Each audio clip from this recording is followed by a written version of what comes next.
पापा मेरे से नहीं हो पा रहा है, मुझे घर लेके चलो। कि मैं डिप्रेशन में हूँ, ये मुझे समझ में नहीं आता था।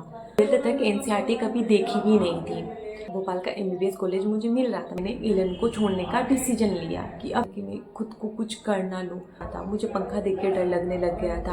Hello everybody, my name is Deepika. Today I am going to share my NEET journey with all of you.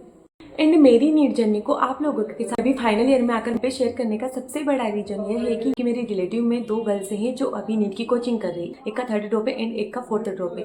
And उनसे बात करती हूँ तो उनकी जब प्रॉब्लम सुनती हूँ देन मुझे रियलाइज होता है कि ऑलमोस्ट स्टूडेंट्स जो होते हैं वो सेम प्रॉब्लम को फेस करते हैं, जो प्रॉब्लम मैंने भी फेस की। जो नीट एस्पिरेंट होते हैं उनका सबसे ज़्यादा डिफिकल्ट फेज होता है, क्योंकि एक तरफ उनकी पढ़ाई चल रही होती है जहाँ पे उनके मेजर टेस्ट चलते हैं। एंड उन मेजर टेस्ट के मार्क्स को देखते हुए सेकंड जो चीज़ होती है उनके ब्रेन में चलती है कि यार सिलेक्शन नहीं हुआ तो क्या होगा, एंड अगर एंड रिजल्ट का फिर से 2024 जैसा हो गया तो क्या करेंगे। मैं तो क्लास में हमेशा टॉप करता था, तो मैं तो क्लास में हमेशा टॉप करती थी। अगर यहाँ सिलेक्शन नहीं हुआ तो लोग क्या कहेंगे, पापा की रिस्पेक्ट का क्या होगा, और ये तो मेरा लास्ट ड्रॉप है। अगर नीट नहीं निकला तो कुछ भी नहीं हो सकता। मैं खुद मेरा बताती हूँ, मेरा कोई प्लान भी नहीं था। तो अगर प्लान भी नहीं रहता है दिन बहुत सारी चीज़ें होती है। मतलब ओवरऑल आप बोल सकते हो कि जितने भी नेगेटिव थॉट्स होते हैं या जितना भी तुम सोच पाते हो ना, ओवर थिंक जितना भी कर पाते हो, वो इस टाइम पे आपके माइंड में आ ही जाता है। तो अगर ये इन सब में आप हो तो ये वीडियो आप लोगों के लिए बहुत ज़्यादा हेल्पफुल होने वाली है। तो चलो सीधे टॉपिक पर चलते हैं। Hello everybody, my name is Deepika. I am a final year BMS student. तो मैं एमपी यानी कि मध्य प्रदेश के एक छोटे से गांव से बिलोंग करती हूँ। एंड मेरी स्कूलिंग जो है एमपी बोर्ड से हुई है, यानी कि मैंने 12th तक एनसीईआरटी कभी देखी भी नहीं थी। And one more thing guys, मैं हमेशा क्लास के टॉपर बच्चों में से रही हूँ। एंड जब 10th 12th की मेरी परसेंटेज भी अच्छी थी एंड मैं पढ़ने में अच्छी थी, तो मेरे पापा ने सोचा कि चलो इसका एडमिशन एलन में करवा देते हैं। 2018 में मेरा एडमिशन कोटा को एलन में करवा दिया। तो उनको इतना तो पता था कि फर्स्ट ड्रॉप में इसका सिलेक्शन नहीं होगा, क्योंकि अगर मैंने 12th तक एनसीईआरटी ही नहीं पढ़ी तो मुझे बुक्स पढ़ने समझने में भी टाइम लगेगा। तो उन्होंने बोला कि फर्स्ट ड्रॉप में ये बेसिक जो है स्ट्रॉन्ग हो जाएगा, एक सेकंड ड्रॉप में आई थिंक ये कॉलेज ले लेगी। ये मैं जो है मिडिल क्लास फैमिली से बिलोंग करती हूँ। मतलब अगर फर्स्ट सेकंड ड्रॉप का अगर उन्होंने सोचा तो इतना कर सकते, 3rd ड्रॉप के लिए इतने पैसे मेरे घर वालों के पास नहीं थे। तो पता है जब मुझे कोटा रखा ना, मैं स्टार्टिंग में जब कोचिंग जाने लगी तब मुझे सब कुछ बहुत अच्छा लग रहा था। सारी चीज़ें हो रही थी, मुझे सब कुछ समझ में सब कुछ आ रहा था। बेच था वो लीडर में मेरा एडमिशन करवाया था, तो उसमें मुझे जो थे 11th 12th दोनों की एनसीईआरटी पढ़नी थी, फिजिक्स केमिस्ट्री बायो तीनों की। तो एक चीज़ ये हुई थी कि मैंने 12th तक एनसीईआरटी देखी ही नहीं थी, और मेरा वही चीज़ जो ऑलमोस्ट स्टूडेंट के साथ होती है कि सब कुछ समझ आ रहा था लेकिन रिवीजन करने का टाइम नहीं मिल पा रहा था, क्योंकि यार बुक नहीं थी मेरे लिए, तो बिल्कुल नहीं थी। तो स्टार्टिंग का 1 महीना बहुत अच्छे से गया, और जब टेस्ट हुआ तब मेरे मार्क्स बहुत कम आए। 720 में से मेरे मार्क्स 400 के अराउंड मार्क्स थे, जो मुझे बहुत कम लगे। मेरी फ्रेंड के कंपेरिजन में मुझे कम लगे। तो वही चीज़ जो मैं बोल रही थी ना कि टॉपर होना कभी कभी ना बहुत ज़्यादा प्रेशर फील होता है कि यार बचपन से टॉप किया तो यहाँ क्यों नहीं कर रहे, जबकि आपको ये समझ नहीं आता कि यार वहाँ पे मैं मेरे स्कूल लेवल पे पढ़ती थी, एक जगह के बच्चे थे, और यहाँ पे जो है पूरे ऑल इंडिया के बच्चे हैं जो अच्छे स्कूल से आते हैं, और मैं एमपी बोर्ड की छोटे से गाँव से पढ़ी हुई लड़की उनसे कंपटीशन करना चाहती थी। तो गलत चीज़ नहीं थी, लेकिन अगर मैं कर नहीं पा रही थी देन मुझे खुद में बहुत बुरा लग रहा था। तो 3 महीने के बाद जब मेरे मार्क्स धीरे धीरे कम हो गए और जब मेरे से रिवीजन नहीं हो पा रहा था, देन मैंने 11 को छोड़ने का डिसीजन लिया कि अब मेरे से नहीं हो पाएगा। पापा भी आए, पापा के सामने में रोई, और उस टाइम पे शायद मैं इतनी ज़्यादा डिप्रेशन में चली गई थी, या इतने ज़्यादा नेगेटिव थॉट आने लगे थे कि अगर मैं सुन लेती थी कि किसी बच्चे ने कुछ कर लिया है, लाइक कुछ छत से गिर गया या कुछ भी, तो मुझे डर लग जाता था। मुझे पंखा देख के डर लगने लग गया था, मुझे हाइट से डर लगने लग गया था, जबकि मैं कभी हाइट से नहीं डरती थी। नेगेटिविटी मेरे अंदर आ गई थी ना, कि मैं खुद में ही समझ ही नहीं पा रही थी कि एक्चुअली हो क्या रहा है मेरे साथ में। फिर मैंने काउंसलिंग करवाई। मुझे जब काउंसलिंग करवाती थी उसके 1 आध घंटे तक अच्छा लगता था, फिर मेरा वही नेगेटिव थॉट आने लगते थे। मैं बहुत ज़्यादा डरने लग गई थी, मैं नहीं बता सकती कि मैं कितना डरती थी।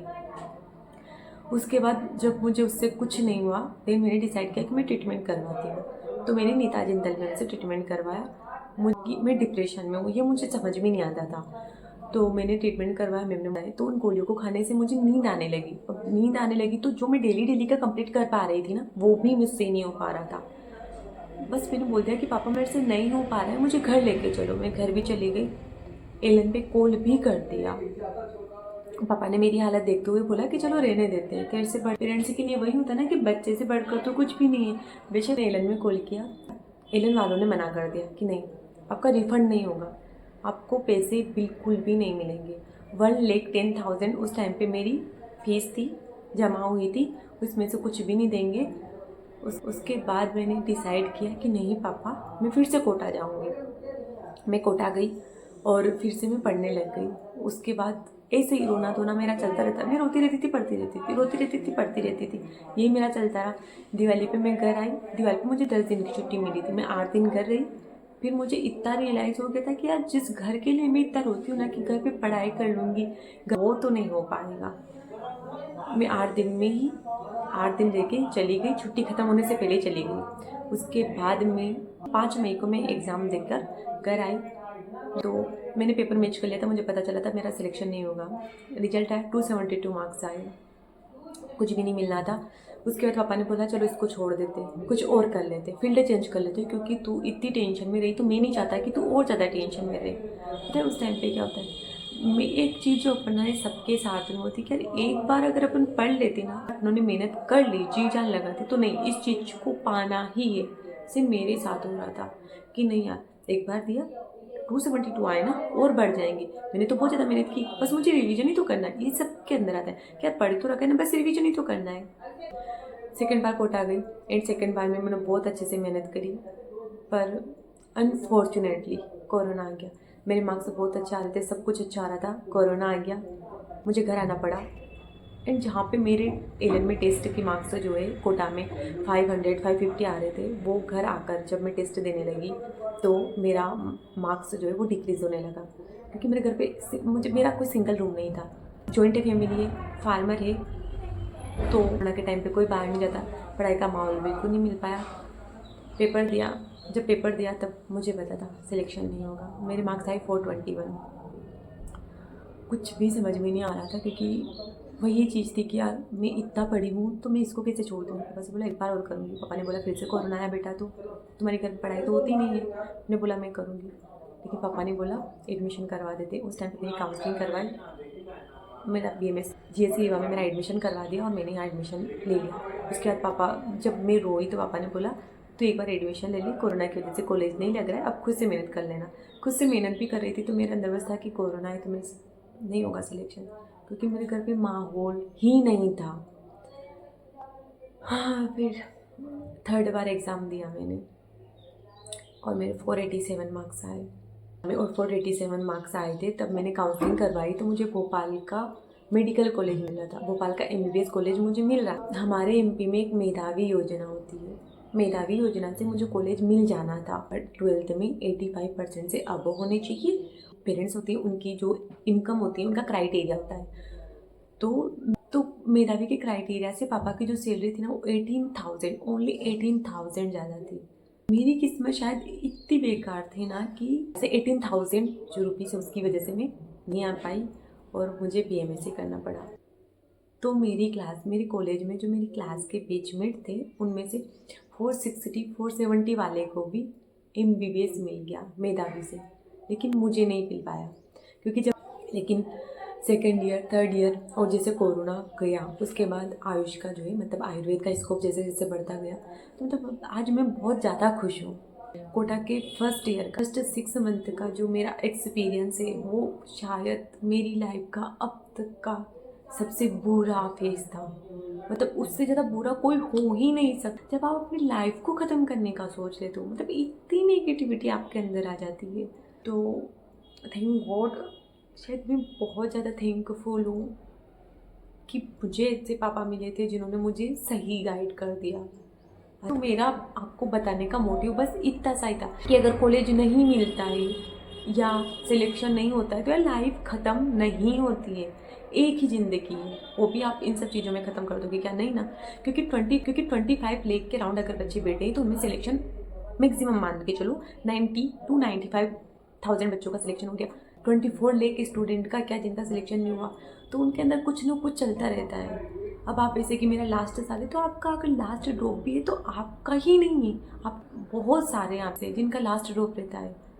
तो अगर ये चीज़ के आप ड्रॉप लेते रहो, नहीं तो तीसरे ड्रॉप चौथे ड्रॉप, तो यार एक चीज़ में इस बात पे ज़रूर, मैं आपको गलत नहीं बोल रही हूँ, लेकिन मैंने ये चीज़ खुद पर्सनली फील की है कॉलेज में आने के बाद कि कॉलेज में अब जब जाते हो ना उसके बाद टाइम बहुत ज़्यादा मैटर करता है। इस कोचिंग के नाम पर आपने 5 साल, उसके बाद 5 साल यूजी की, उसके बाद इंटर्नशिप, उसके बाद 3 साल पीजी, लंबा टाइम होता है आगे का। तो बस यही नहीं होता है कि आप अपने जो 5 साल होते हैं ना बस वो कोचिंग के नाम पर जाने दो। तो अगर कुछ प्लान बी भी होते हैं, मैं ये नहीं बोल रही हूँ कि आप प्लान बी बनाकर तैयारी करो, लेकिन अगर हाँ आपने एग्ज़ाम दी, आपको अगर एक चीज़ नहीं मिली, आपको लग रहा है कुछ या पेरेंट्स से कुछ बोल रहे, देन आपको दूसरे के बारे में भी सोचना चाहिए। बहुत सारे ऑप्शंस रहती हैं एंड और खुद का इंडिपेंडेंट होना वो कितना मैटर करता है वो आपको बहुत अच्छे से पता होगा कि एक एज के बाद अपने को पेरेंट्स से पैसे मांगने में भी बेकार लगने लग जाता है कि यार मैं कब तक इनसे पैसे मांगूंगा। जैसे मैं खुद मेरा बता दूँ कि अब मुझे बेकार लगता है कि कब तक पेरेंट्स से पैसे मांगूँ। मेरी वीडियो बनाने का मेन इंटेंशन यही था कि मैं आपको बता सकूँ कि एक तो नेगेटिव थॉट्स बहुत आते हैं, लेकिन आपको पॉजिटिव रहना है इस टाइम में। और सेकंड चीज़ कि अगर कॉलेज नहीं मिलता है तो ज़िंदगी वहीं ख़त्म नहीं होती, जैसे मेरी नहीं हुई है।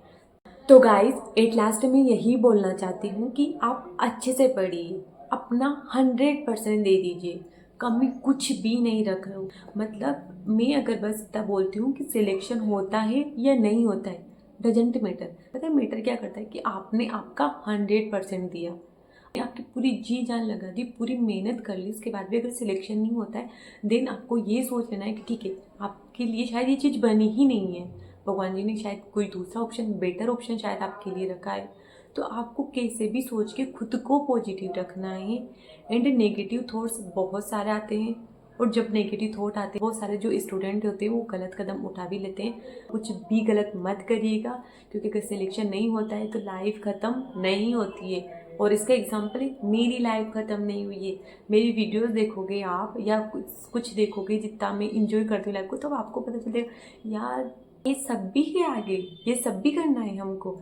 जैसे अगर मुझसे पूछा जाए ना कि अब मैं क्या सोचती हूँ, तो मैं बस अब भगवान जी को बस थैंक यू बोलती हूँ कि आपने मुझे उस कोटा के नेगेटिव थॉट आए थे इतने, उसमें मुझे कुछ गलत नहीं करने कि अगर मैं कुछ गलत कर लेती या मेरे साथ में कुछ हो जाता तो ये लाइफ जो अभी मैं जी रही हूँ, इतना इंजॉय कर रही हूँ, ये रह जाती।